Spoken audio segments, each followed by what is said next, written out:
അഖിലേശ്വർ, ഇപ്പോൾ കേരളത്തിൽ വളരെ ഗൗരവത്തോടു കൂടി ഈ വിഷയം നമ്മൾ ചർച്ച ചെയ്യാൻ തുടങ്ങിയിരിക്കുന്നു. മറ്റെല്ലാം മാറ്റിവെച്ച് കേരളത്തിൽ അടിയന്തരമായി പരിഹാരം കാണേണ്ടുന്ന ഒരു പ്രശ്നം എന്ന നിലയിൽ നമ്മുടെ ചെറുപ്പക്കാർക്കിടയിലെ ലഹരി ഉപയോഗവും അതിൻ്റെ വ്യാപാരവും അതുമായി ബന്ധപ്പെട്ട പ്രശ്നങ്ങളും ഉയർന്നു വരികയാണ്. അവിടെയാണ് ഇതൊരു രാഷ്ട്രീയ വിഷയമായി നിയമസഭയിലും വന്നത്. പ്രതിപക്ഷ നേതാവ് വി.ഡി. സതീശൻ അപ്പോൾ പറഞ്ഞത് ഈ ലഹരി മാഫിയകൾക്കെതിരെ ഒരു ജനകീയ പ്രതിരോധം സൃഷ്ടിക്കേണ്ട സമയമായിരിക്കുന്നു. അതായത് മതസംഘടനകൾ, സാമുദായിക നേതാക്കൾ, സാംസ്കാരിക നേതാക്കൾ ഇവരെല്ലാവരും ചേർന്ന് കേരളത്തിലെ പൊതുസമൂഹത്തിൻ്റെ നന്മ ആഗ്രഹിക്കുന്ന മുഴുവൻ കൂട്ടരെയും ഒരുമിച്ച് നിർത്തിക്കൊണ്ടുള്ളൊരു ജനകീയ പ്രതിരോധത്തിന് സമയമായി എന്നാണ് അദ്ദേഹം പറഞ്ഞത്. പക്ഷേ അദ്ദേഹം ഒരു ചെറിയ കുറ്റപ്പെടുത്തൽ അതിനിടയിൽ നടത്തിയിട്ടുണ്ട്. ഈ ലഹരി മാഫിയകളെ നിയന്ത്രിച്ച് നിർത്തുന്നതിൽ കേരളത്തിലെ സർക്കാർ പരാജയപ്പെട്ടിട്ടുണ്ട്. അവിടെ സർക്കാർ അവർക്കൊരു രക്ഷാകർതൃത്വം നൽകുന്നു എന്ന ഒരു ആരോപണം അദ്ദേഹം ഉന്നയിച്ചിട്ടുണ്ട്. ഈ ലഹരി മാഫിയകളെ നിയന്ത്രിക്കുന്ന കാര്യത്തിൽ ഒരു രക്ഷാകർതൃത്വം രാഷ്ട്രീയ പാർട്ടികൾ, ഉന്നതർ, അതേത് സംവിധാനങ്ങളിലെയും അവർ ഇതിനോട് അരികു ചേർന്ന് നിൽക്കുന്നുണ്ട് എന്ന ഒരു സംശയം താങ്കളെപ്പോലൊരാൾക്കുണ്ടോ ശ്രീ രാഹുൽ ഈശ്വർ ഈ സാമൂഹിക പ്രശ്നങ്ങൾ നിരീക്ഷിക്കുമ്പോൾ?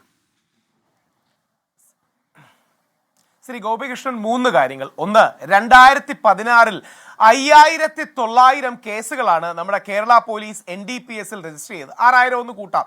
2022 ആയപ്പോ അത് 26,000 27,000 കേസായി. 400% വളർച്ചയാണ് ഉണ്ടായിരിക്കുന്നത്. അതായത് 4 ഇരട്ടിയോളം വർദ്ധിച്ചു.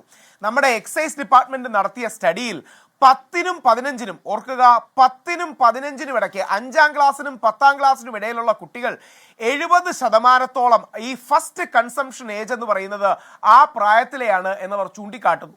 ഇന്ത്യയിൽ തന്നെ പഞ്ചാബ് കഴിഞ്ഞാൽ ഏറ്റവും അപകടകരമായ അവസ്ഥയിലൊന്ന് നമ്മുടെ കേരളത്തിലാണെന്ന് വ്യത്യസ്ത കണക്കുകൾ സൂചിപ്പിക്കുന്നു. അതുകൊണ്ട് നമ്മൾ അപകടകരമായ ഒരു അവസ്ഥയിലാണെന്ന കാര്യത്തിൽ സംശയമില്ല.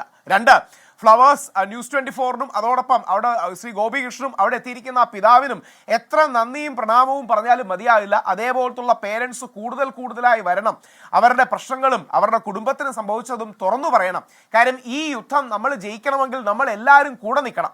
ഒരു കാര്യം ഓർക്കുക, എനിക്ക് വിദ്യാർത്ഥി രാഷ്ട്രീയത്തോട് മറ്റൊരു അഭിപ്രായം കാണും. SFIയെ കുറിച്ച് SFIയുടെ ആശയപരമായി വിയോജിക്കുന്ന ഒരു വ്യക്തിയാണ് ഞാൻ. പക്ഷേ SFIയും KSUവും ABVPയും MSFും എല്ലാം നമ്മുടെ അഭിമാനങ്ങളാണ്. അവർ ഈ പോരാട്ടത്തിൽ നമ്മുടെ കൂടെ വേണം. യുവാക്കളെ യുവതികളെ മാറ്റി നിർത്തി നിങ്ങൾ മോശക്കാരാണ്, ഞങ്ങൾ നല്ലതാണ് എന്ന ഹോളിയർ ദാൻ ദോ ആറ്റിറ്റ്യൂഡ് നമ്മൾ എടുക്കരുത്. ഞങ്ങളെല്ലാം ഭയങ്കര പ്രേംനസീറിന്റെ കാലത്തെ നന്മയുള്ളവരായിരുന്നു, നിങ്ങളെല്ലാം മറ്റേതാണ് എന്ന ആറ്റിറ്റ്യൂഡ് എടുത്താൽ നമ്മുടെ യുവജനങ്ങൾ നമ്മളോടൊപ്പം നിൽക്കില്ല. ഞാൻ കേരള സംസ്ഥാന യുവജന കമ്മീഷൻ എന്ന ഗവൺമെന്റ് ബോഡിയുടെ യൂത്ത് ഡിഫൻസ് ഫോഴ്സിന്റെ സ്റ്റേറ്റ് കോർഡിനേറ്റർ ആയിരുന്നു. ഞങ്ങൾ 421 കോളേജുകളിൽ 2 വർഷം കൊണ്ട് ക്യാമ്പയിൻ നടത്തിയിട്ടുണ്ട്. ആ അനുഭവത്തിലൂടെ പറയുന്നത് പോലീസുകാരടക്കം ഒരുപാട് പേർ ഇതിന്റെ ഭാഗമായി അവയർനെസ് സെഷൻ വരുന്നുണ്ട്. ഇതിന് 2 സൈഡ് ഉണ്ട്. ഒന്ന് സപ്ലൈ സൈഡാണ്, 2 ഡിമാൻഡ് സൈഡാണ്. ഇതിലെ സപ്ലൈ സൈഡ് കട്ട് ചെയ്യാൻ ഗവൺമെന്റ് അടക്കം ഒരു മുൻകൈ എടുക്കണം. ഇതിന്റെ ഡിമാൻഡ് സൈഡിലാണ് നമുക്കൊക്കെ കൂടുതൽ വർക്ക് ചെയ്യാൻ കിട്ടുന്നത്. മുതുകാട് സാറിന്, ജോർജ് ജോസഫ് സാറിന്, അങ്ങേക്ക്, എനിക്ക് ഒക്കെ വർക്ക് ചെയ്യാൻ കഴിയുന്നത്. അപ്പൊ ഈ ഡിമാൻഡ് സൈഡ് പരമാവധി കുറയ്ക്കുന്നത് നമ്മൾ അവയർനെസ്സിലൂടെ, ആന്റി ഡ്രഗ് പ്ലഡ്ജിലൂടെ, parent connect to school and കോളേജിലൂടെ. ശ്രീ വിഷ്ണുപുരം ചന്ദ്രശേഖരൻ അടക്കമുള്ളവർ തന്റെ മകനെ പോലീസ് പിടിച്ചപ്പം പോലീസുകാർക്ക് നന്ദി പറയുന്ന ആറ്റിറ്റ്യൂഡിലൂടെയാണ്. അദ്ദേഹം മകനെ തള്ളിപ്പറയുകയല്ല, പക്ഷേ മകനെ അടക്കം രക്ഷിക്കാൻ ആൾക്കാർ ഇത് ചെയ്യുന്നത് പോസിറ്റീവായി എടുത്തുകൊണ്ടാണ്. മുതുകാട് സാർ ഇപ്പൊ IIM അഹമ്മദാബാദിലാണെന്ന് പറഞ്ഞു. ഞാൻ IIMന്റെ ഒരു അലൂമിനയാണ്. ഞാൻ ഇടയ്ക്കിടയ്ക്ക് IIM അഹമ്മദാബാദ് വരുന്നൊരു ആളാണ്. അവിടെ അടക്കം നമുക്കൊക്കെ ആന്റി ഡ്രഗ് അല്ലെങ്കിൽ ആന്റി ഡ്രഗ് പ്ലഡ്ജ് അടക്കമുള്ള പല കാര്യങ്ങളും, ഒരു അവയർനെസ്, ഒരു സോഷ്യൽ മില്യൂ അവിടെ കാര്യമായുണ്ട്. പക്ഷെ അവിടെ നമ്മൾ ശ്രദ്ധിക്കണം, ഇവരെ നമുക്ക് കൂടെ നിർത്താനും ഇവർക്ക് ലൈഫ് സ്കിൽ എഡ്യൂക്കേഷൻ, എത്തിക്കൽ എഡ്യൂക്കേഷൻ വേണം. അവസാന പോയിന്റ് ഓർക്കുക, ഈ ഡ്രഗ്സിനെ ഏറ്റവും കൂടുതൽ ആൾക്കാർ പുൽകുന്നത് ക്യൂരിയോസിറ്റി, പിയർ പ്രഷർ തുടങ്ങിയ 2 കാര്യങ്ങൾ കൊണ്ടാണ്. അതുകൊണ്ട് ഈ സിനിമയിലൊക്കെ കണ്ട് ഡ്രഗ്സ് എന്തോ വലിയ സംഭവമാണെന്ന് പറഞ്ഞ് അതിനോടൊരു ആകർഷണം. ഞങ്ങളടക്കം ഡിസൈൻ ചെയ്ത ക്യാമ്പയിൻ അയ്യോ ഡ്രഗ്സ് എന്നല്ല, പകരം അയ്യേ ഡ്രഗ്സ് എന്നാണ്. അതായത് പല കുട്ടികളും ഡ്രഗ്സിനോടൊരു ഫാസിനേഷൻ തോന്നുന്നത് നമ്മൾ അയ്യോ ഡ്രഗ്സ് എന്ന് പറഞ്ഞാൽ ഡ്രഗ്സ് എന്തോ വലിയ സംഭവമാണ്, നീ ഡ്രഗ്സ് ഉപയോഗിച്ചാൽ ഞാനെന്തോ വലുതാവും, ഞാനെന്തോ വലിയ കാര്യം ചെയ്തു എന്ന് ഈ 10 മുതൽ 20 വയസ്സ് വരെയുള്ള കുട്ടികൾ തെറ്റിദ്ധരിക്കുമ്പോൾ അത് മാറ്റി അയ്യേ ഡ്രഗ്സ്, ഇത് ഉപയോഗിക്കുന്നവൻ മണ്ടനാണ്, ഇത് ഉപയോഗിക്കുന്നവൻ ബുദ്ധിശൂന്യനാണ്, വിവരമില്ലാത്തവനാണ് എന്ന തിരിച്ചറിവ് ഇവർക്ക് കൊടുക്കുന്ന അയ്യോ ഡ്രഗ്സിന് പകരം അയ്യേ ഡ്രഗ്സ് തുടങ്ങിയ കാര്യങ്ങൾ ഒരു സോഷ്യൽ സ്റ്റിഗ്മ ഉണ്ടാക്കുക, ഇത് മോശമാണ് എന്ന് ചൂണ്ടി ചൂണ്ടിക്കാണിക്കുക തുടങ്ങിയ ക്യാമ്പയിൻസ് ഉണ്ട്. കേരളം പ്രശ്നത്തിലൂടെയാണ് കടന്നു പോകുന്ന കാര്യത്തിൽ യാതൊരു സംശയവുമില്ല. പക്ഷേ നമ്മുടെ യുവാക്കളെ, യുവതികളെ, കുട്ടികളെ വിശ്വാസത്തിലെടുത്ത് വേണം. അവസാനം ഒരു പോയിന്റ് കൂടെ പറഞ്ഞു നിർത്താം. ഇന്നേക്ക് 225 വർഷം മുമ്പാണ് ലോക ചരിത്രത്തിലെ ഏറ്റവും പ്രധാനപ്പെട്ട യുദ്ധങ്ങളിലൊന്നായ ഓപ്പിയം വാർ ഉണ്ടായത്. അതായത് ബ്രിട്ടൻ ചൈനയിലെ ജനതയെ നശിപ്പിക്കാനായി, ചൈനയിലെ യുവജനങ്ങളെ നശിപ്പിക്കാനായി ചൈനയിലേക്ക് കറുപ്പ് കയറ്റി അയക്കുകയും അല്ലെങ്കിൽ ഓപ്പിയം മയക്കുമരുന്ന് കയറ്റി അയക്കുകയും മറ്റും ചെയ്തു. ചൈനീസ് ഗവൺമെന്റും രാജാവും അതിനെ തടഞ്ഞപ്പോൾ ചൈനയോട് ബ്രിട്ടൻ നടത്തിയ യുദ്ധമാണ് ഓപ്പിയം വാർ. ചില ആൾക്കാരെങ്കിലും പറയുന്നത് ഓപ്പിയം വാറിനോട് സമാനം അല്ലെങ്കിൽ ആ കോണ്ടെക്സ്റ്റിനോട് സമാനമായ സപ്ലൈ കേരളത്തിൽ ഉണ്ടാവുന്നു എന്നാണ്. അവിടെയാണ് അങ്ങ് ചോദിച്ച ചോദ്യത്തിന്റെ പ്രസക്തി. നമ്മുടെ ഗവൺമെന്റ് കുറെ കൂടെ ശക്തമായ പോലീസിംഗ് ഉണ്ടാകണം.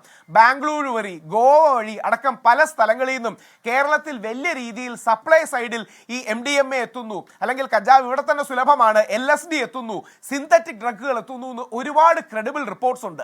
ഇന്ത്യയിലെ ഏറ്റവും വലിയ ഹോൾസിൽ ഒന്ന് MDMA ഒക്കെ കേരളത്തിൽ നിന്നും കൊച്ചിയിൽ നിന്നൊക്കെയാണ് പിടിക്കുന്നത്.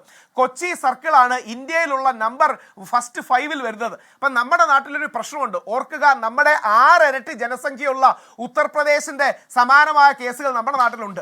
നമ്മുടെ 1-2 ഇരട്ടിയിലധികം ജനസംഖ്യയുള്ള തമിഴ്നാടിനോട് സമാനമായ കേസുകൾ നമ്മുടെ കൊച്ചു കേരളത്തിൽ, ഈ 3.5 കോടിയുള്ള കേരളത്തിലുണ്ട്. അപ്പം പഞ്ചാബ് കഴിഞ്ഞാൽ ഇന്ത്യയിലെ ഏറ്റവും വലിയ പ്രശ്നം കേരളത്തിലാണ്. അവിടെ ആരെയും കുറ്റം പറയണ്ട. ഇത് കോൺഗ്രസും CPM-ഉം BJP-യും മുസ്ലിം ലീഗും എല്ലാ പാർട്ടികളും ഒരുമിച്ച് നിന്ന് യുവാക്കളെയും യുവതികളെയും വിശ്വാസത്തിലെടുത്ത് ഇത് അവരുടെ ശരീരത്തെയും മനസ്സിനെയും സ്പിരിറ്റിനെയും ഇല്ലാതാക്കുന്നതാണ് എന്ന് അവരെ ചൂണ്ടിക്കാണിച്ച് അവരെ കൂടെ നിർത്തി നമ്മൾ വിജയിക്കേണ്ട ഒരു വാറാണ്. അങ്ങനെയാണ് ഡിമാൻഡ് സൈഡ് വേറെ, സപ്ലൈ സൈഡ് വേറെ.